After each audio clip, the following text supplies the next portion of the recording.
Halo teman-teman semua dimanapun kalian berada. Assalamualaikum warahmatullahi wabarakatuh. Salam sejahtera, salam sehat buat kita semua. Semoga Tuhan senantiasa memberikan kita kesehatan, kekuatan, serta keberkahan. Amin, amin ya robbal alamin. Salam jumpa kembali bersama saya, Ahmad Deroji, yang tentunya masih membahas tentang edukasi cara tepat dan cepat terbebas dari asam lambung, GERD, anxiety, dan juga psikosomatis ya. Penyakit asam lambung, GERD, anxiety, dan psikosomatis itu penyakit yang sangat begitu unik ya teman-temannya. Sangat begitu uh, susah ya, susah untuk disembuhkan, susah untuk diobati ya. Nah, itu kenapa ya? Nah, karena kebanyakan dari mereka yang menderita asam lambung, GERD, anxiety, dan psikosomatis itu tidak tahu caranya, tidak tahu penanganannya, dan tidak tahu penyakitnya seperti apa. Seperti itu ya teman-temannya. Makanya banyak sekali penderita asam lambung, GERD, anxiety, dan psikosomatis itu sangat lama. Seperti saya ya, seperti saya dulu ya. Dulu saya tuh sangat lama teman-teman, ya sangat lama sekali. Dan saya juga sudah mau putus asa juga ya. Ya putus asa itu sangat sering ya, sangat sering saya alami di pikiran ya, di hati, karena saking apa ya, saking banyaknya saya berobat ke sana kemari itu, karena waktu itu belum tahu oh, penyakit ini itu apa, itu belum tahu teman-teman. Apalagi ditambah waktu itu masih ada corona ya. Saya ke rumah sakit itu takut, makanya saya berobatnya ya ke dokter-dokter yang terdekat-dekat lah ya teman-temannya, yang dokter yang umum ya, seperti itu ya. Saya dari dokter sana dokter sini gonta-ganti teman-temannya, itu sampai bisa dikatakan saya itu wisata ya, wisata ke dokter-dokter, saya itu bisa dibilang seperti itu teman-teman, karena saking banyaknya dokter yang saya kunjungi ya. Akhirnya saya dari dokter yang uh, dekat ya, yang sampai berapa kali itu saya ke sana itu sampai 5 kali atau 6 kali itu ke dokter itu, saya sampai 6 kali, 5 kali, 6 kali teman-teman. Belum ke dokter-dokter yang lain itu saya belum, tapi itu yang dokter yang paling dekat, dan menurut saya itu banyak yang cocok ya, banyak yang cocok yang berobat di situ, itu banyak yang cocok ya, karena dokternya itu uh, apa ya, sangat santai ya, sangat intinya itu uh, sen ngobrol, bertanya-tanya ke pasien itu dia banyak ya. Jadi pendekatan sama pasien itu dia sangat bagus ya teman-teman ya. Nah, dari dokter itu saya disarankan untuk cek ke rumah sakit ya. Akhirnya saya pun datang ke rumah sakit, saya cek darah, ronsen, USG segala macam ya. Saya ke sana, dan waktu itu saya juga deg-degan ya, menunggu hasilnya itu saya deg-degan, sebenarnya saya itu penyakit apa ya, seperti itu ya. Sampai akhirnya saya ke OSG, dilihat semuanya, saya lihat di CCTV-nya itu ya, dilihat dari organ-organ saya itu kelihatan semua, semuanya normal teman-teman. Akan tetapi ada salah satu eh, semacam kayak luka ya, luka di lambung ya, tapi itu sedikit ya, kelihatan itu sedikit ya. Akhirnya saya menunggu di ruang dokternya ya, dokter spesialisnya ya. Saya nunggu di sana, setelah saya dipanggil, saya dijelaskan ya, dan saya pun juga bertanya ya di situ ya. Dokternya menjelaskan kalau semuanya normal pak, ini normal, ini normal semuanya teman-teman. Tetapi ada salah satu lambung ya, lambung yang teriritasi, itu pun nggak terlalu berbahaya ya teman-teman ya. Dan dokternya pun juga bilang ini ada luka sedikit lah ya pak ya. Jadi tidak apa-apa ya. Nanti saya kasih obat ini aja ya. Ini. Saya dikasihkan resepnya. Saya disuruh ke itu ya, resepsionisnya ya, seperti itu ya teman-teman ya. Dibawa ke untuk mengambil obatnya, dan sebelum saya keluar itu saya sempat tanya-tanya, dok, saya dirasain sininya rasanya berat, kayak ada yang berjalan ya, tukak sini tuh tekuknya rasanya berat, terus dadanya terasa terasa dingin, teman-teman. Saya tuh dingin dan rasa cerkit-cerkit ya, saya tuh anehnya di situ. Terus kaki saya tuh sering lemes, sering kesemutan seperti itu. Tapi dokternya nyaranin itu nggak apa-apa, nanti saya kasih vitamin D aja ya. Nanti diminum sehari sekali seperti itu. Terus setelah itu saya pulang ya teman-temannya. Saya pulang setelah obat habis, saya kontrol lagi ke sana. Tapi ya itu tidak ada perubahannya teman-temannya, karena yang saya rasa setiap hari itu berbeda-beda ya. Karena yang saya rasa itu setiap hari itu sangat berbeda-beda teman-teman ya. Semacam kakinya sering kesemutan ya, terus pantatnya sering kesemutan ya, terus rasa sini ya yang di apa itu di punggung itu yang terasa nyeri nggak karuan ya, terus di kepala terutama di kepala itu terasanya kayak ada yang berjalan ya, itu masih tetap teman-teman. Tapi apa ya istilahnya, kalau bergoyang-goyang itu iya, saya kalau berjalan itu bergoyang-goyang kayak orang vertigo seperti itu ya. Tapi tidak terlalu apa ya, tidak terlalu berbahaya istilahnya, biasa lah ya. Saya rasa itu pusing pusing biasa, vertigo vertigo pusing ya, puyeng puyeng puyeng seperti itu teman-teman ya. Dan setelah kurang lebih hampir 1 tahun itu saya merasakan perasaan yang nggak karuan teman-teman ya, panas dingin, kepalanya muter-muter nggak karuan itu ya, kayak orang mau meninggal teman-teman ya, seperti itu sebenarnya saya sering melakukan merasakan itu sering ya. Cuman itu tidak apa ya, tidak terlalu masih bisa saya atasi lah seperti itu ya teman-teman ya, hanya biasa. Tapi waktu itu saya rasanya bener-bener mau kayak mau ya teman-teman ya. Akhirnya saya minta dibawa ke periksa lah ya, mau dibawa ke rumah sakit itu kejauhan, takutnya kalau saya nggak kuat ya. Akhirnya saya dibawa ke klinik ya, klinik rawat inap ya. Saya di sana saya dehidrasi ya teman-temannya, sampai saya mau diinfus itu dimasukin itu berkali-kali itu nggak masuk teman-teman, hanya sakit ya, karena infusnya nggak masuk karena saya kekurangan cairan. Akhirnya saya disuruh untuk tenang terlebih dahulu, terus diminumin aqua ya, baru setelah itu saya di infus, baru masuk infusnya teman-teman. Dan di situ akhirnya saya juga diambil darahnya ya, sampel darahnya diambil. Setelah itu dokternya bilang bahwa saya itu terkena gejala tipes ya, gejala tipes dan asam lambung seperti itu ya teman-teman ya. Karena tipes itu ya karena adanya luka ya, luka yang waktu itu di rumah sakit mungkin ya. Waktu itu saya ke rumah sakit seperti itu teman-teman ya. Dan itu apa ya, itu saya terkena serangan panik attack itu ternyata teman-teman ya. Tapi waktu itu saya belum menyadari kalau saya itu terkena panik attack ya teman-teman ya. Dan di sana saya dirawat selama 2 hari 3 malam. Akhirnya saya diizinkan pulang ya, pulang. Dan setelah pulang itu ya saya rasanya aneh ya teman-teman ya, sedikit-sedikit lapar, sedikit-sedikit lapar, sedikit-sedikit lapar. Dan apa ya, uh, kentut itu kayak susah teman-teman ya, susah buang angin itu susah, dan buang air besar pun juga nggak teratur ya, sampai 4 hari sekali, 5 hari sekali itu baru buang air besar ya. Itu pun BAB-nya banyak ya teman-teman ya, lembek lah seperti itu ya. Yaitu tandanya kalau apa ya, pencernaan kita itu bermasalah seperti itu ya teman-teman ya.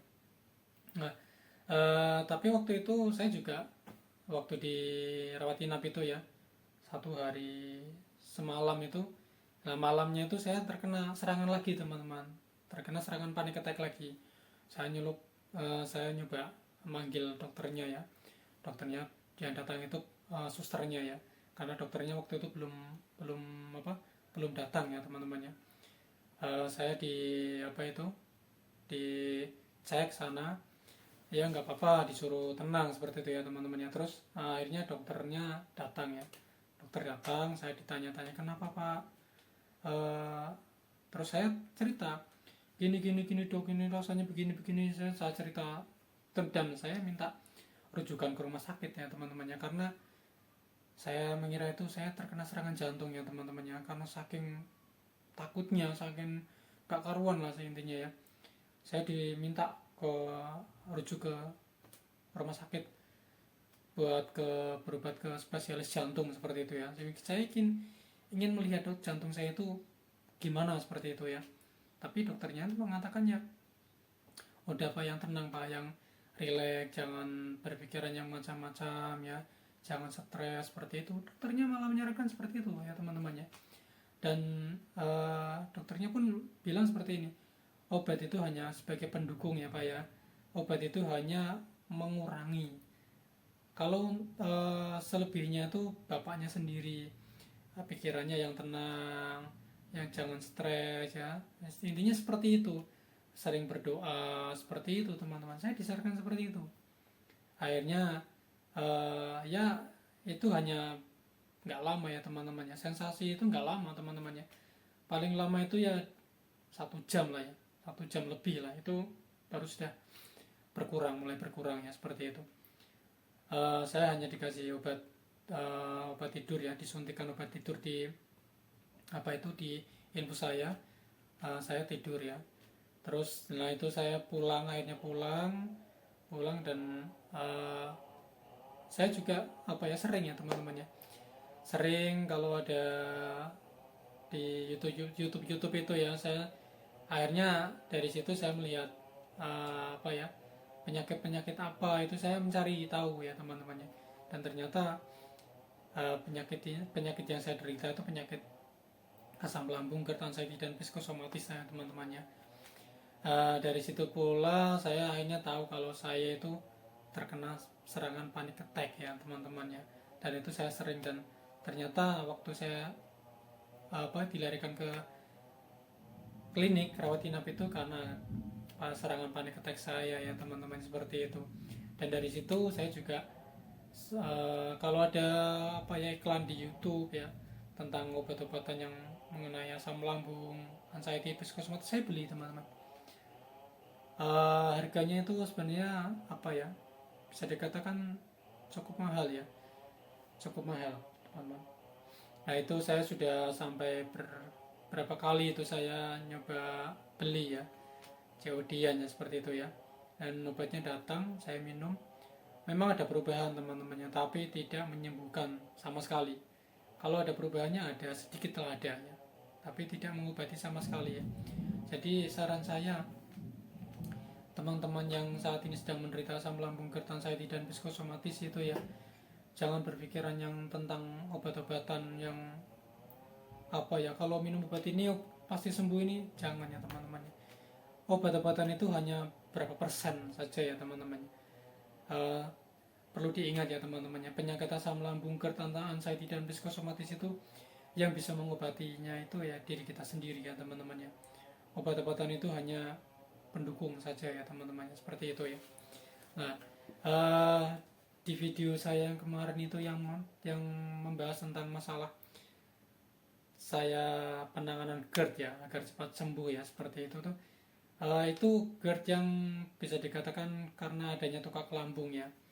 Dan kalau bahasanya sendiri itu dispepsia ya teman-temannya, dispepsia.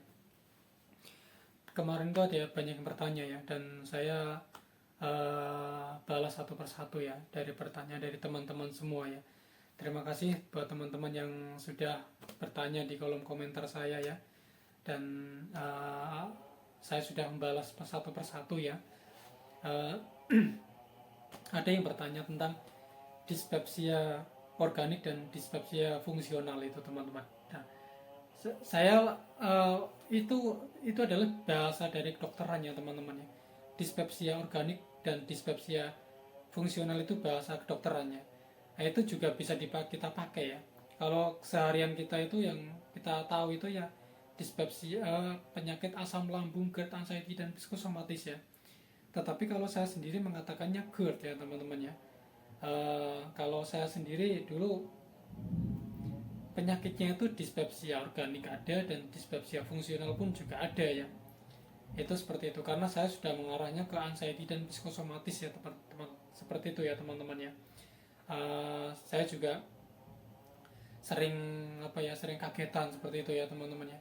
Yang dulunya saya itu orangnya bisa dikatakan mental saya itu mental yang berani seperti itu. Tapi setelah saya terkena penyakit ini tuh mental saya jadi down, jadi sangat berbeda sekali mental, prinsip saya itu sangat berbeda sekali ya. Jati diri saya itu sangat berbeda sekali ya, sangat berlawanan ya teman-temannya. Yang dulunya saya bisa, saya berani itu dari saya semenjak saya punya penyakit ini tuh saya jadi saya jadi orang yang kalau bahasanya itu kacangan teman-teman. Apa-apa takut seperti itu, apa dipikir jangan-jangan seperti itu teman-teman ya. Nah, di sini saya akan membahas tentang penyakit yang namanya dispepsia organik dan dispepsia fungsional. Bagi penderita asam lambung, GERD, anxiety dan psikosomatis itu mempunyai 3 kemungkinannya teman-temannya. Kalau tidak dispepsia organik ya dispepsia fungsional, atau juga bisa dispepsia organik dan juga dispepsia fungsional, dua-duanya kena seperti saya dulu ya terkena. Nah, dari 3 faktor tersebut itu penanganannya pun juga berbeda. Sebenarnya dispepsia itu ada 2 ya, dispepsia organik dan dispepsia fungsional. Itu dua-duanya itu sama ya, tapi penanganannya yang berbeda. Begitu ya teman-teman ya. Nah, dispepsia di sini saya akan membahas tentang dispepsia organik terlebih dahulu ya teman-teman ya. Mungkin saya di sini di video kali ini saya akan membahas dispepsia ini sampai berapa season ya, ataupun berapa bab ya. Bab 1 ini saya mengatakan ini bab 1 ya, tentang pembahasan saya tentang dispepsia organik ya. Apa itu dispepsia organik dan sensasinya apa saja ya, seperti itu ya. Dan penanganannya seperti apa, seperti itu ya teman-teman ya. Dispepsia organik itu adanya semacam luka ya.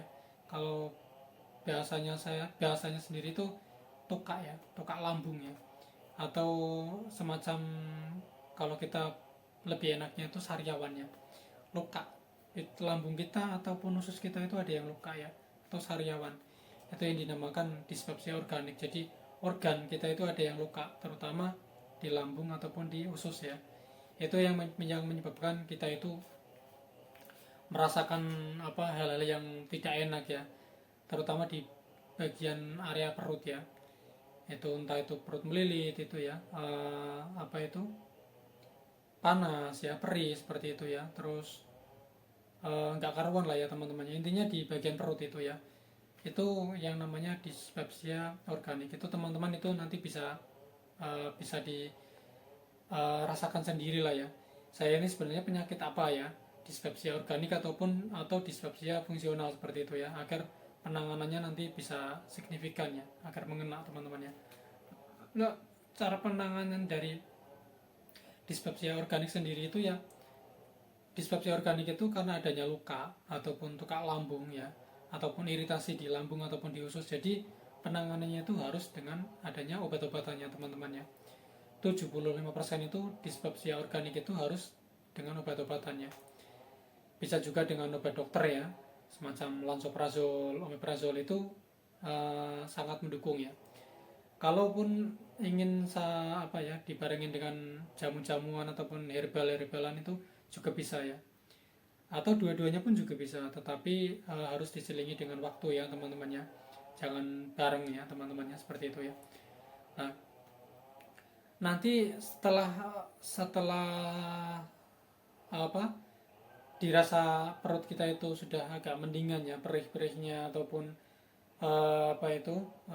dari perlambungnya perutnya itu yang sudah mulai agak membaik, teman-teman itu harus mengurangi sedikit-sedikit ya, sedikit demi sedikit obat-obatannya ya teman-teman ya. harus dikurangi. Eh, Nanti teman-teman kan mengetahui lah, istilahnya merasakan sendiri lah ya, perut saya sudah agak enakan ini. Nah ini ya teman-teman itu harus mengurangi dan harus menjaga 3P-nya ya, yaitu pola makan, pola pikir, dan pola hidup ya. Itu diperbaiki terus dilakukan secara konsisten ya teman-teman ya.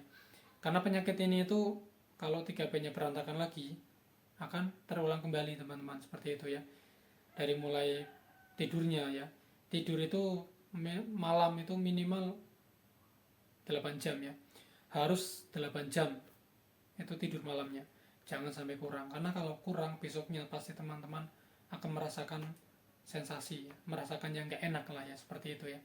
Dan pastinya sensasi itu pasti akan datang. Dan kemudian jangan sampai telat makan ya. Usahakan makan itu 3 jam sekali teman-teman. Walaupun itu kita tidak lapar, usahakan 3 jam sekali kita harus mengisi perut kita. Tapi dengan porsi yang sedikit lah ya, jangan terlalu banyak-banyak ya. Porsinya yang sedikit saja, yang penting perut itu terisi, seperti itu ya. Kalau untuk makanan sendiri, dispepsia organik itu apa ya, menghindari yang namanya pedas-pedas itu harus dihindari terlebih dahulu ya. Akan tetapi ada sih yang makan pedas itu nggak apa-apa ya, ada, tapi rata-rata dispepsia organik itu rentan dengan yang namanya pedas. Terus yang terlalu asin ya, terlalu gurih itu sangat berpantangan sekali ya. Seperti halnya kita sariawan ya, kita sariawan terkena sambal pasti rasanya nggak karuan teman-teman ya. Kita terkena asin, terkena gurih, rasanya nggak karuan, seperti itu teman-teman ya. Begitupun juga di lambung. Nah itu yang namanya dispepsia organik ya teman-teman ya. Jadi dispepsia organik itu sembuhnya itu ya tergantung dari apa ya, kita,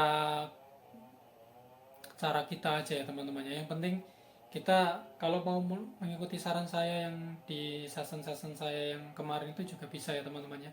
Setelah sarapan langsung minum jus jus lidah buaya ya, 12 menit ataupun 20 menit itu minum jus lidah buaya. Nanti luka yang di lambung itu akan tertutupi oleh yang namanya lidah buaya. Lidah buaya sendiri itu akan bermanfaat buat menyembuhkan luka ya, seperti itu ya, dan membuat adem ya. Seperti itu ya teman-teman ya. Jadi dispepsia organik itu karena adanya tukak lambung ataupun luka yang ada di lambung ataupun di usus ya, yang menyebabkan sensasi yang begitu banyak ya teman-temannya, seperti itu. Dan sampai ke tahap yang namanya anxiety psikosomatis itu pun juga bisa. Yang terpenting kita itu harus berpikiran yang rasional ya teman-teman ya. Kalau memang kita itu terkena penyakit lambung ya sudah, apapun yang terjadi yang kita rasakan itu ya itu karena sensasi dari penyakit kita ya, lambung kita yang sedang bermasalah, seperti itu ya teman-teman ya. Sekian dulu video kali ini dari saya. Video saya yang selanjutnya, di season saya yang selanjutnya ya, saya akan membahas tentang dispepsia yang dispepsia non fungsional ya teman-teman ya. Semoga video kali ini bermanfaat buat teman-teman semua, bisa membuat teman-teman itu lebih paham ya, lebih memahami lah ya, lebih mengerti penyakit ini ya, agar mudah untuk mengatasinya ya teman-teman ya. Ingat bahwa penyakit ini itu bukan penyakit berbahaya teman-teman ya, bukan penyakit yang sangat kronis, itu bukannya, tapi penyakit yang menurut saya penyakit yang biasa lah ya teman-teman ya. Tetapi karena sensasinya yang begitu banyak membuat kita tuh mental kita, jiwa kita, pikiran kita itu jadi terganggu, seperti itu ya teman-teman ya. Jadi saran saya tetap tenang, tetap jaga pola pikir kita, jaga kelola stres kita ya teman-teman ya. Jangan terlalu tegang ya, dan jangan terlalu beraktivitas yang berat ya teman-teman ya. Istirahat yang cukup, makan jangan telat, dan tidur malam pun juga harus 8 jam ya, usahakan 8 jam ya teman-teman ya. Seperti itu. Sampai sekian dulu video kali ini dari saya. Wassalamualaikum warahmatullahi wabarakatuh. Salam sehat ya teman-teman.